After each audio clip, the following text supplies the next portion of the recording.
Situasi dua negara bertetangga, Thailand dan Kamboja memanas setelah terjadi baku tembak antara militer kedua negara pada Kamis 24 Juli 2025. Bahkan militer Thailand dikabarkan telah melakukan serangan udara ke wilayah Kamboja dengan menggunakan pesawat tempur F-16.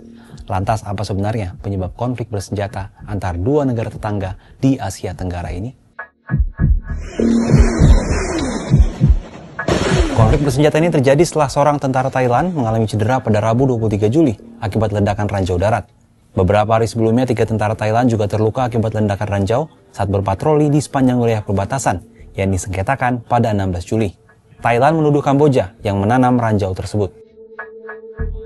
Kamboja membantah telah menanam ranjau dan mengklaim bahwa tentara Thailand telah menyimpang dari jalur hutan yang disepakati dan memicu ranjau yang telah lama terkubur. Sisa-sisa perang saudara Kamboja selama beberapa dekade. Pada Kamis 24 Juli pagi, konflik bersenjata pun pecah. Militer kedua negara dilaporkan terlibat baku tembak di wilayah sengketa. Kontak senjata terbaru terjadi di dekat Candi Prasata Muentom di perbatasan Provinsi Surin, Thailand, dengan Provinsi Odar Meanchey, Kamboja. Baku tembak ini membuat warga berlarian dari rumah dan masuk ke bunker perlindungan. Suara dentuman ledakan terdengar berulang kali. Pemerintah Thailand pun menjagakan 6 jet tempur F-16 di daerah perbatasan Kamboja. Militer Thailand menyatakan salah satu pesawat F-16 telah melancarkan serangan udara atas 2 target militer di Kamboja.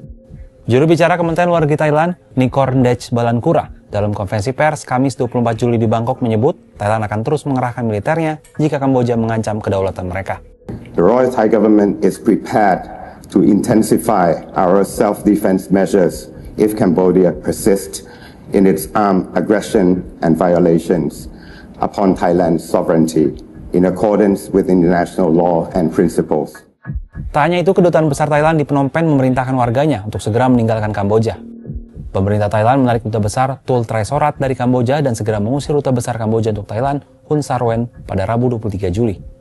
Adapun penarikan duta besar Thailand, pengusiran duta besar Kamboja oleh Thailand, dan penutupan perbatasan disikapi serius oleh Kamboja. Pemerintah Kamboja melarang media Thailand, memutus hubungan internet perbatasan, dan memboikot barang kebutuhan sehari-hari, serta menghentikan impor bahan bakar dan gas dari Thailand. Konflik bersenjata antara Thailand dan Kamboja ini tak hanya dipicu oleh rangkaian peristiwa yang terjadi baru-baru ini saja. Tercatat ada jejak konflik yang panjang di antara keduanya yang melibatkan perbatasan negara dan kuil Preah Vihear. Setelah Kamboja memperoleh kemerdekaan penuh dari Perancis pada tahun 1993, klaimnya atas kuil Preah Vihear semakin menguat. Sebagai respon, pada tahun 1954, militer Thailand menduduki area sekitar kuil, berpegang pada interpretasi mereka tentang garis punggung bukit sebagai batas wilayah yang sah. Akibatnya pada 1999, Kamboja membawa kasus ini ke Mahkamah Internasional atau ICJ untuk mencari keputusan hukum atas kepemilikan kuil dan wilayah sekitarnya.